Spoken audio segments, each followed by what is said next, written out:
Bonjour. Bonjour. Bonjour Frédéric, on commence par quoi? Par deux affaires de gros sous d'abord, on vous en parle depuis tout à l'heure dans Télématin, mais c'est aussi dans les journaux. D'abord le patron de Radio France, encore une histoire de rénovation luxueuse d'un bureau directorial. Le Canard enchaîné révèle que le PDG de Radio France aurait dépensé plus de 100 000 € pour faire redécorer son bureau, alors que le précédent rafraîchissement, il ne datait que de 2 ans, tout ça au moment où Radio France est en pleine restriction budgétaire. Et du côté des dorures de l'Assemblée, cette fois, ça ne va pas mieux non plus pour Patrick Balkany, car c'est aujourd'hui, vous le savez, que le député maire de Levallois verra peut-être son immunité parlementaire levée. Vous lirez dans Le Parisien tout ce qu'on lui reproche, là aussi, un train de vie assez élevé.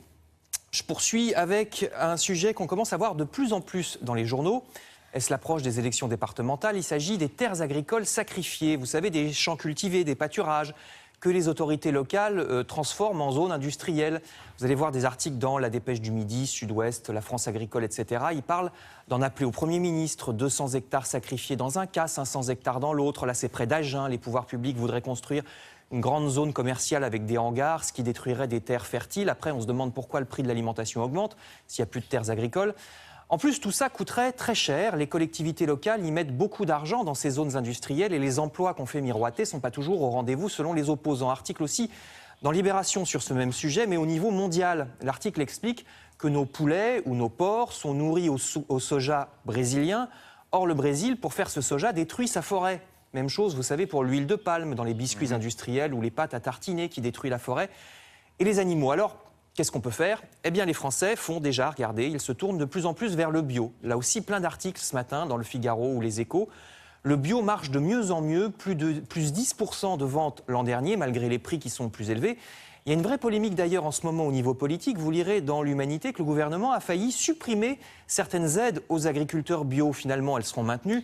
Mais le journal explique la bataille pour savoir vers quelle agriculture on va demain. Bataille loin d'être terminée. Rapidement. Encore un sujet sur l'alimentation et tout aussi polémique. Là aussi, c'est dans plusieurs journaux. Je vous montre l'article de La Croix.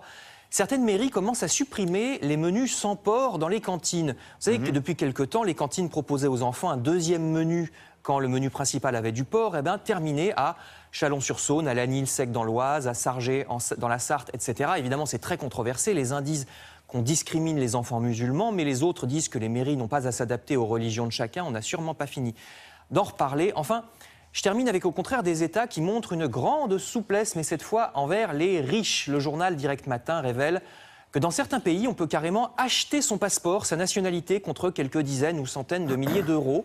Vous pouvez devenir chypriote ou bien citoyen de Saint-Christophe dans les Antilles, il suffit de payer. Alors le problème, c'est que Chypre, c'est dans l'Europe. Donc ensuite, vous pouvez vous balader partout. Dans les 28 pays qui acceptent, vous savez, les accords de Schengen. C'est une aubaine si vous êtes mafieux, ce qui n'est pas votre cas ni le mien, mais apparemment tout le monde s'en fiche. Pas pour l'instant, non. Pas encore, sinon on serait plus riche. S'il y a une ouverture, il faut voir.